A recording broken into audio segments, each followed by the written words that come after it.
produsen Indonesia, tapi juga melaporkan penurunan selama 2 bulan berturut-turut pada bisnis ekspor.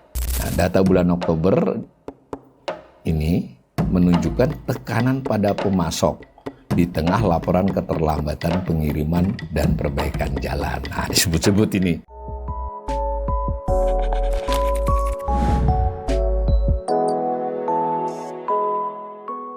Salam cerdas, Ibu, Bapak, Saudara-saudara yang saya hormati. Sesi assessment atau analisis umum saya kali ini mengambil topik PMI ya, Purchasing Manager Index dari Manufaktur Indonesia yang baru saja dirilis oleh S&P Global. Nah, S&P Global itu sebetulnya adalah perusahaan publik ya, terkenal di dunia. Dia itu menyediakan data, analisis, peringkat kredit, peringkat pasar modal, komoditas, berjangka dan seterusnya. Dia memang menjadi rujukan ya. Tentu yang dirilis itu bersifat untuk publik. Kalau misalnya para pihak yang berkepentingan untuk mengetahui data yang lebih rinci ya harus beli atau membayar ongkos ya kepada mereka. Mungkin pemirsa saya juga pernah mendengar indeks-indeks S&P dan itu dikeluarkan oleh S&P Global Ratings, S&P Global Market Intelligence dan seterusnya.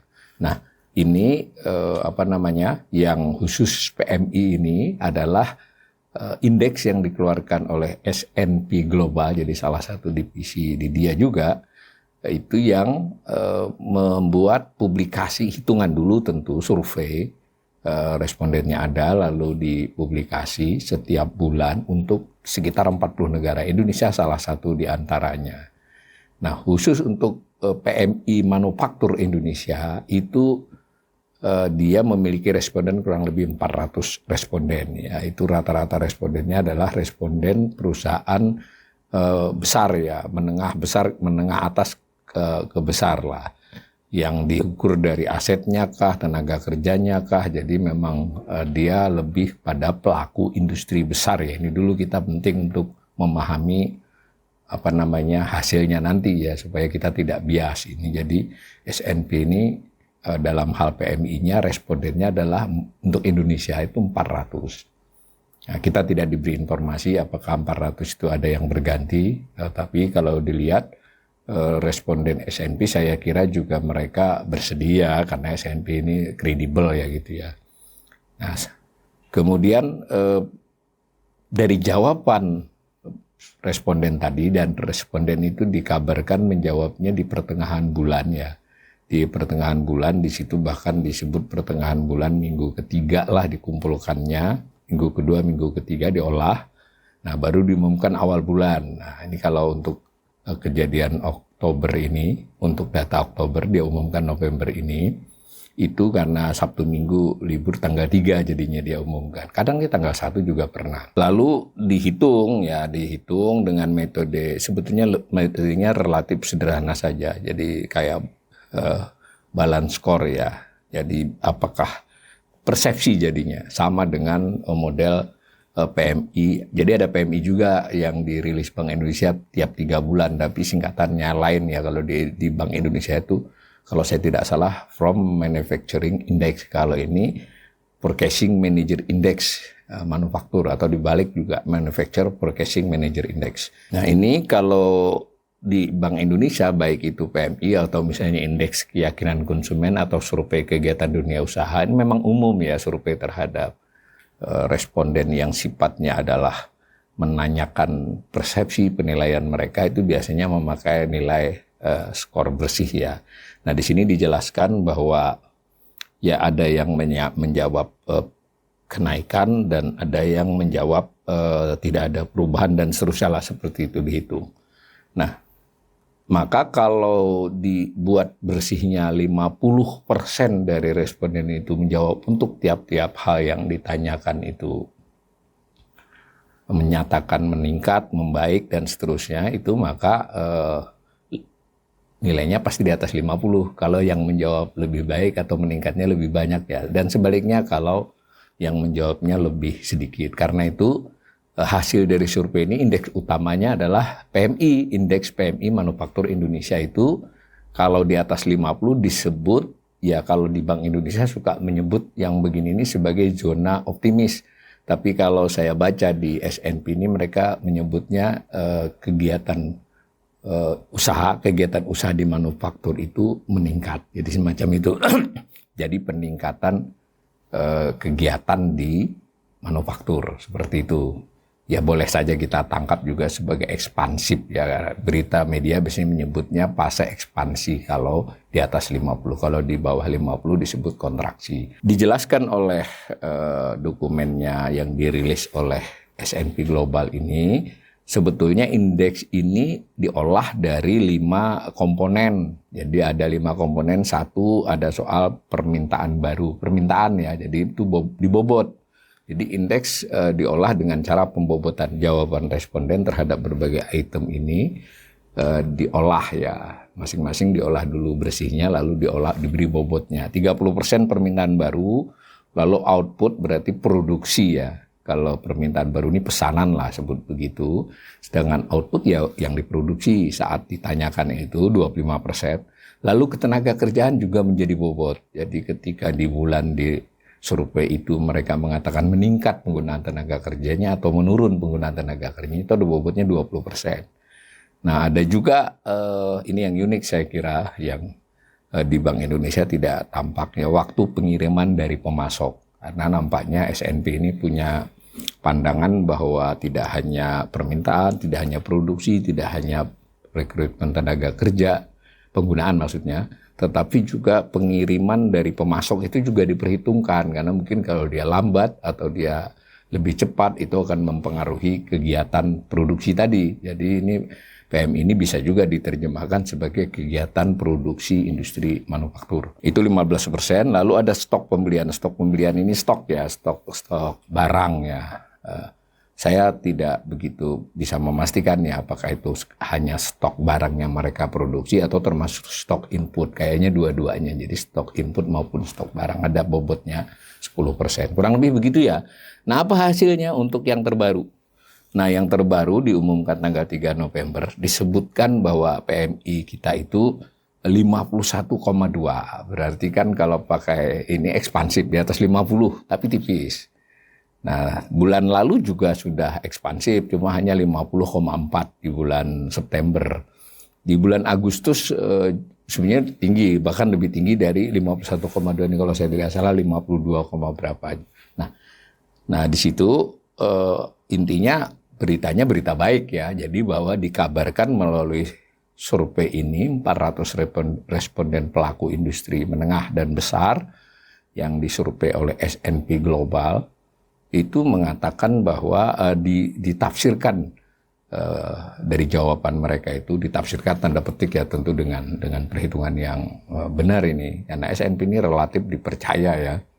Nah itu ekspansif jadi lebih banyak yang menjawabnya meningkat. Nah ini ada gambar yang saya capture dari Trading Economics ya bukan dari S&P-nya tapi Trading Economics-nya menyebut sumbernya adalah S&P. Sumbernya S&P, tapi yang mengolah Trading Economics itu juga sebuah lembaga publik yang juga tanda petik ya menjual data dan analisis data. Ini mudah terbaca ya. Ini yang Oktobernya. Nah itu memang lebih tinggi daripada bulan September, namun lebih rendah dari Agustus, tapi di atas 50. Nah kalau kita lihat gambar ini sempat terjadi di bawah 50 pada beberapa bulan ya sebelum Agustus itu 4 bulan itu. Sampai Juli berarti Maret, April, Mei, Juni, Juli, Maret, April, Mei, Juni, Juli itu di bawah 50, bahkan sempat agak tipis di bawah 47. Nah kalau ditarik 3 tahun, nih gambar untuk 3 tahun, itu kita juga pernah di bawah 50 di tahun 2024 ya, sempat ada di bawah 50. Jadi ini saya yang kurang begitu jelas ya. Jadi kita pernah mengalami di bawah 50 di beberapa bulan 2024, kalau saya tidak salah 4 bulan. Nah kemarin juga 4 bulan. Nah artinya selama 2 tahun ini relatif pernah terjadi kontraksi. Kalau ini ditarik gambarnya jauh ke sana, pada umumnya ekspansif ya. Cuma yang tertinggi kalau saya tidak salah tahun 2021 sempat 57 itu bulan apa. Nah, ini digambarkan begini, maka kita bisa mengatakan 3 bulan ini terjadi peningkatan kegiatan usaha industri manufaktur. Itu terkonfirmasi di sini. Nah, jadi Agustus, September, Oktober. Nah, kalau dilihat perubahan dari bulan ke bulan ini, jadi kan ini di satu grafik batang ini dibandingkan dengan bulan sebelumnya itu berapa poin bertambah atau berkurangnya. Nah, memang di 2 tahun, 3 tahun terakhir ini kita cukup sering ya berkurang. Terutama 2 tahun terakhir ini. Ya, jadi ini sudah meningkat. Lumayan lah ini meningkatnya kan sudah.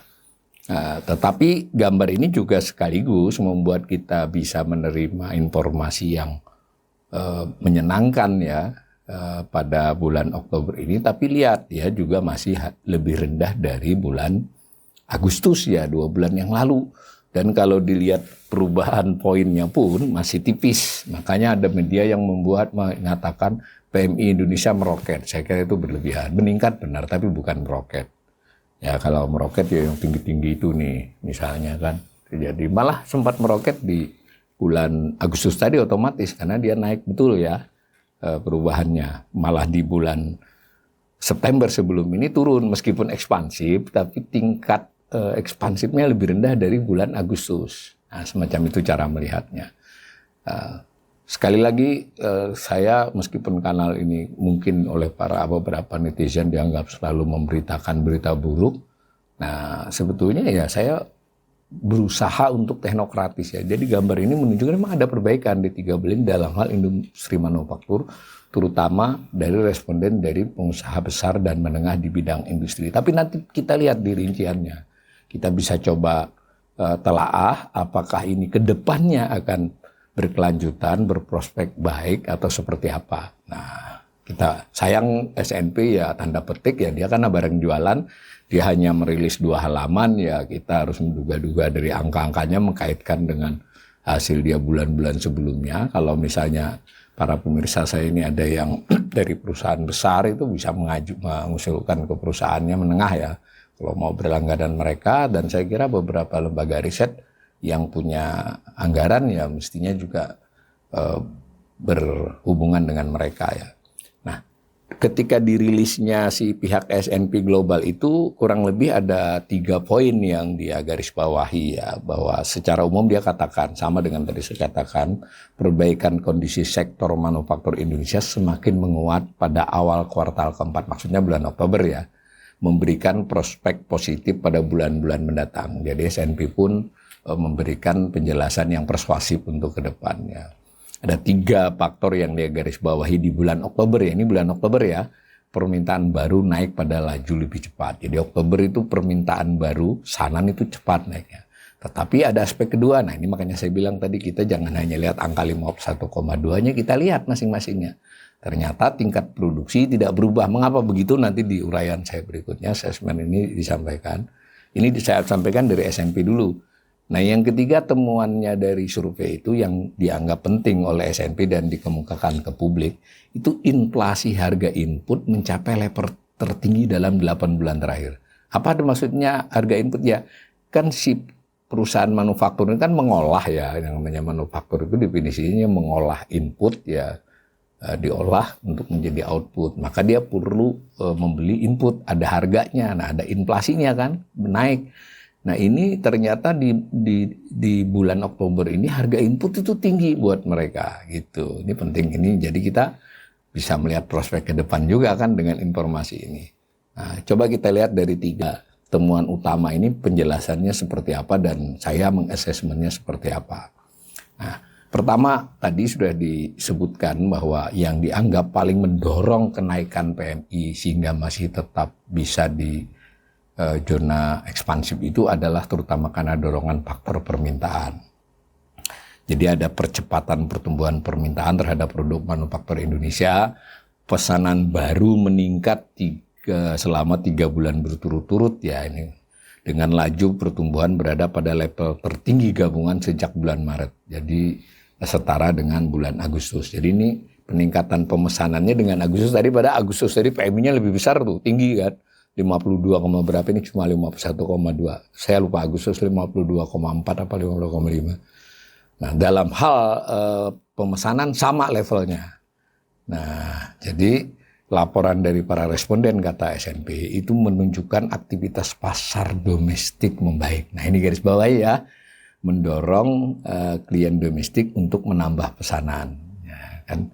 Jadi permintaan kuat, jadi pabrikan ini mendapat pesanan lebih banyak untuk melayani pasar domestik. Ada aktivitas domestik yang meningkat. Data menunjukkan bahwa pertumbuhan ini terutama didorong oleh pasar domestik. Nah, produsen Indonesia tapi juga melaporkan penurunan selama 2 bulan berturut-turut pada bisnis ekspor. Jadi ada penurunan dalam hal ekspor. Nah, untung terkompensasi dengan kenaikan domestik tadi. Nah, menurut SNP ini dia mungkin mengutip dari respondennya juga karena lemahnya permintaan di pasar internasional. Lalu dalam hal faktor permintaan ini, peningkatan permintaan dan bisa juga dibaca sebagai peningkatan penjualan, mendorong perusahaan untuk menambah kapasitas produksi maksudnya dengan ketenaga kerjaan yang meningkat. Jadi penggunaan tenaga kerja itu meningkat. Kita harus hati-hati ya untuk memahami itu karena industri itu ada pekerja tetapnya, ada pekerja tambahannya, ada juga perhitungan tanda petik lembur itu mungkin biasanya dihitung sebagai penggunaan tenaga kerja juga karena ada hitungan-hitungannya. Intinya penggunaan tenaga kerja meningkat dari sisi jam kerja, dari sisi jumlah orang secara umum ya dari responden ini. Jadi memang menaik. Nah, terlepas kita mendapat informasi banyak PHK. Jadi ini namanya indikator ekonomi itu begitu. Mana indikator yang sifatnya menyeluruh, mana yang survei, mana yang kita subsektor apa. Ini kan bicaranya adalah keseluruhan. Dan di 400 responden yang terutama perusahaan menengah dan besar, menengahnya juga menengah besar. Nah, tetapi bagaimanapun beritanya berita baik bahwa ada penambahan penggunaan tenaga kerja, entah itu penambahan jam, entah itu penambahan rekrutmen untuk pekerja-pekerja yang sifatnya honorer atau outsourcing ya. Nah, kemudian bagaimana dengan tingkat produksi tadi? Menarik, ini yang menarik saya kira temuan SNP ini. Di bulan Oktober ya tentu harus hati-hati kita karena dia tiap bulan lakukan ini responden. Permintaan naik yang itu memberi kontribusi besar pada kenaikan total karena si permintaan ini tadi kan bobotnya 30%. Tetapi dalam hal produksi dilaporkan oleh survei ini nggak berubah. Jadi rupanya si perusahaan yang disurvei ini secara umum mengatakan tidak berubah, sama.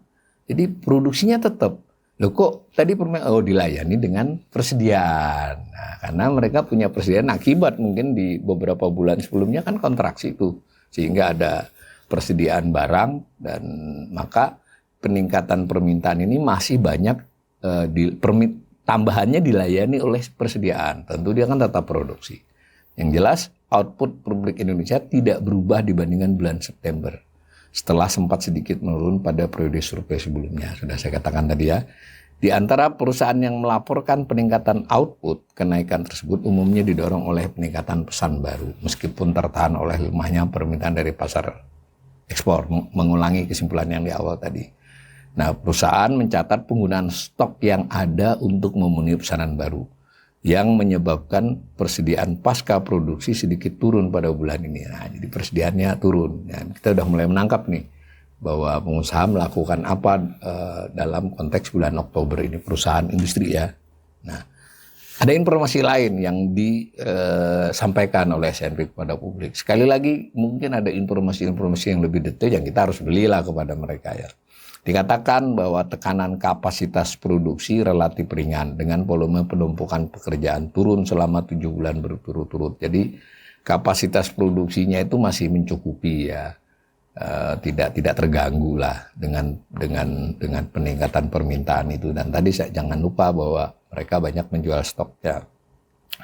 Lalu juga aktivitas pembelian di kalangan produsen itu karena meningkat, maka pembelian input pun dari si perusahaan meningkat juga ya, meski pada tingkat sedang. Nah, ini nanti membuat assessment nih. Jadi pengusaha belum mensikapi secara respon yang euforia terhadap peningkatan ini ya. Produksinya dia tidak nambahin, kemudian dia juga pesanan inputnya juga tidak meningkat drastis, hanya ditingkatkan sedikit. Artinya kan ini menyangkut persepsi mereka pada bulan-bulan berikutnya kan. Nah, ya, pada saat yang sama otomatis memang persediaan praproduksi meningkat karena sebagian perusahaan menambah stok input. Jadi yang ditambah memang stok input, menanggapi kenaikan permintaan dan kebutuhan produksi. Nah, data bulan Oktober ini menunjukkan tekanan pada pemasok di tengah laporan keterlambatan pengiriman dan perbaikan jalan. Nah, disebut-sebut ini. Jadi sebetulnya ada faktor lain juga nih dalam hal pasokan, tidak hanya soal harga, tetapi soal banyaknya perbaikan jalan disebut ini mengurangi kecepatan mereka untuk membuat persediaan ya. Jadi akibatnya waktu tunggu rata-rata meningkat untuk pertama kalinya. Jadi waktu tunggu rata-rata input, saya tidak tahu mungkin juga termasuk waktu tunggu rata-rata ketika output dikirim ini meningkat. Jadi ini mungkin juga informasi seperti ini bagus nih buat otoritas bahwa untuk meningkatkan sektor industri ini memang kaitannya dengan jalan, dengan terutama itu sangat besar ini karena yang disebut-sebut perbaikan jalan ini. Nah, informasi lain yang diberikan oleh rilis PMI itu ada grafiknya nih. Sekarang grafiknya saya ambil langsung dari capture dari PMI ya, dari rilisnya. Apa itu? Ini yang digambarkannya malah dari tahun 2015 ya, jadi selama 10 tahun terakhir itu ada garis yang biru menunjukkan output, jadi output produksi ya, lalu yang yang orange itu menunjukkan ekspektasi pada waktu itu ya, pada waktu disurvei ke depan. Nah, maka tingkat optimisme terhadap prospek 12 bulan mendatang ke depan ya, itu turun ternyata di bawah rata-rata dibandingkan September lalu dan juga di bawah rata-rata jangka panjangnya. Apa bacaan saya terhadap hal ini? Sekalipun tadi pesanan meningkat, penjualan garis miring pemesanan meningkat di bulan Oktober, lalu ada upaya pabrikan untuk menambah input, ada penyerapan penggunaan tenaga kerja yang lebih banyak mengakibatkan PMI ke zona positif, ekspansif 51,2. Tetapi ke depannya mereka nampaknya masih ekstra hati-hati nih. Karena optimismenya masih lebih rendah dibandingkan rata-ratanya yang kuning ini, orange. Kelihatan kan memang ini kan lebih rendah dari masa lalu. Sementara yang biru ya sesuai dengan kondisinya ya. Ini misalnya pas Covid nih. Tetapi bagaimanapun indeks output masa depan tidak disajikan ya. Itu masih solid lah. Tadi di bawah rata-rata, tetapi masih optimis, masih solid. Nah, mungkin dengan harapan kondisi permintaan yang lebih kuat, kata S&P, dan peluncuran produk baru. Ini misalnya kayak otomotif dan selain itu, semacam itu, atau HP ya. Nah, informasi lain adalah soal harga input. Tadi sudah disebutkan di depan bahwa pelaku industri ini mulai merasa ada tekanan terhadap harga input. Jadi biaya pabrik meningkat cukup signifikan pada Oktober ini. Sebagian besar responden mengaitkan kenaikan beban biaya terbaru dengan meningkatnya harga bahan baku. Dengan laju inflasi harga input mencapai level tertinggi sejak bulan Februari. Jadi kenaikan Oktober itu untuk produsen tinggi ya. Ini mungkin juga buat para pemirsa, kita biasa mendengar kata-kata inflasi itu adalah inflasi harga konsumen seperti yang diumumkan pada tanggal 3 November. Saya belum baca beritanya, belum lihat rilisnya.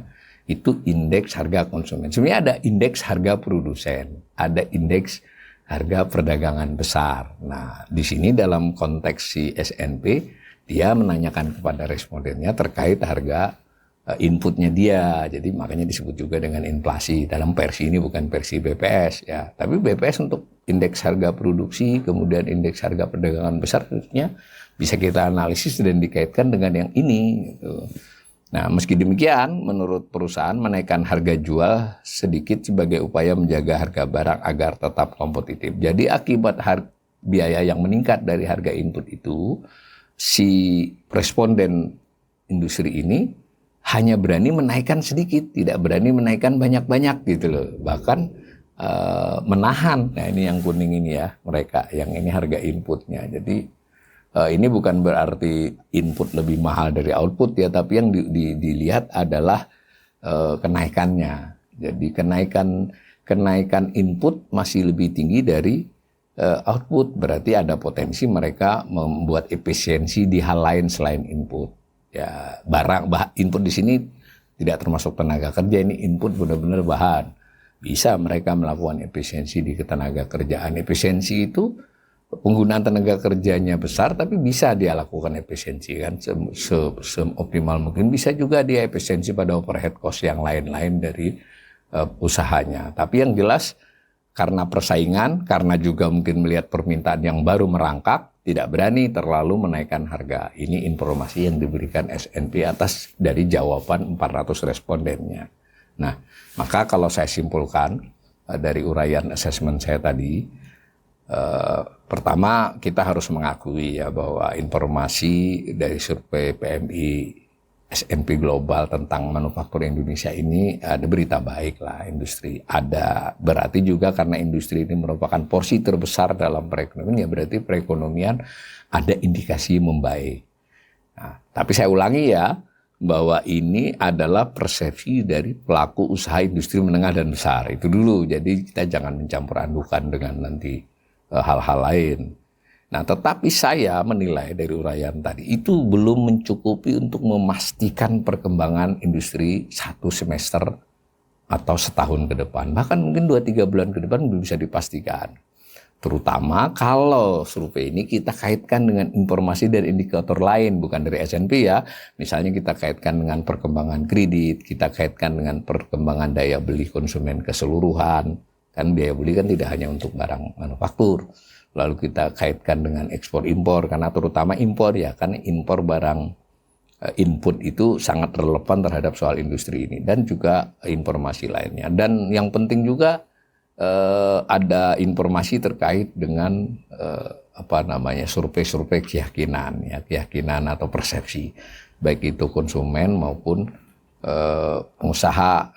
Jadi kalau di BI itu kan ada survei konsumen, ya ada survei kegiatan dunia usaha, nah ada juga tadi survei industri, dia juga ada survei perbankan.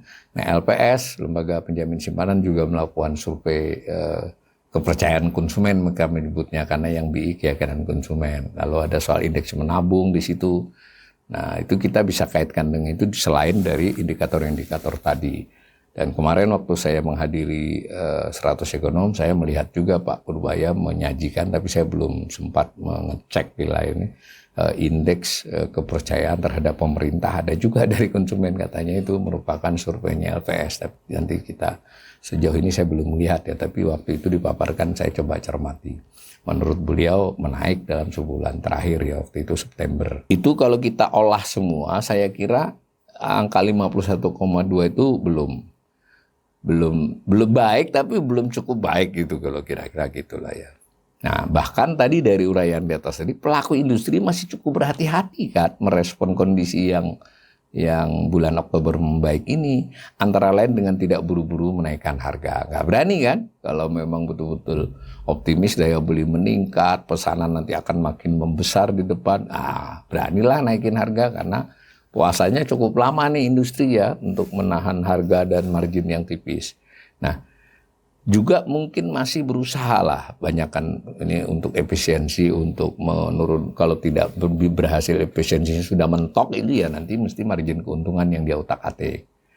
Nah, menurut saya hal-hal informasi seperti ini ya sebaiknya sih nggak usah juga diglorifikasi berlebihan. Tadi saya sudah lihat tuh ada respon dari menteri tentang wah ini menunjuk hari ini. Saya kira kita fair saja, saya juga berusaha untuk ini berita baik, tapi harus dicermati kondisi masing-masing subsektor industri ya, jangan hanya industri keseluruhannya. Tadi kan industri keseluruhan, dan memberikan kebijakan stimulus yang tepat dan efisien. Tepat artinya tertuju kepada subsektor, entah itu industri, entah pertanian atau apapun, atau konsumennya. Dan yang lebih penting efisien. Jadi stimulus itu juga harus hati-hati, karena juga terkait dengan kendala budget ya. Kalau pemerintah tidak hati-hati, otoritas tidak hati-hati memberikan stimulus, ya bisa berdampak pada urusan fiskal yang lain. Itu dari sisi pemerintah. Begitu juga Bank Indonesia dan OJK ketika mencoba Bank Indonesia bagaimana caranya agar suku bunga kredit turun, ya mungkin OJK juga merelaksasi beberapa hal agar kredit lebih keras mengucurnya, itu kan juga harus dilihat keseluruhan subsektor ini. Kita prudent lah, karena kondisinya ini sangat bisa cepat berubah ya di global maupun di domestik. Nah, saya bahkan menggarisbawahi ini, karena ini kan beberapa kali mengangkat topik ini. Yang harus serius diamati itu terutama sekali industri tekstil, ya kan sub industri tekstil. Belakangan juga otomotif disebut-sebut dan juga rokok. Nah, mudah-mudahan informasi dari SNP ini di satu sisi membuat kita sedikit bergerak ya, maksudnya kita juga wah ini ada harapan, tapi di sisi lain jangan juga menjadi kepuasan yang membuat kesimpulan lebih daripada informasi yang diberikan itu. Karena saya tetap menangkapnya pengusaha masih wait and see. Direspon dengan positif, tetapi mereka tidak berani melakukan lompatan untuk menafsirkan ini sebagai pertanda yang sangat baik. Nah, mudah-mudahan PMI di bulan-bulan mendatang terus meningkat. Meskipun tadi saya mengkhawatiri karena dengan begitu PMI ini nggak jauh-jauh dari 50-an saja, nggak sampai 53, 55, apalagi 57 pada waktu kita pernah mencapai itu. Demikian mudah-mudahan asesmen saya ini bermanfaat.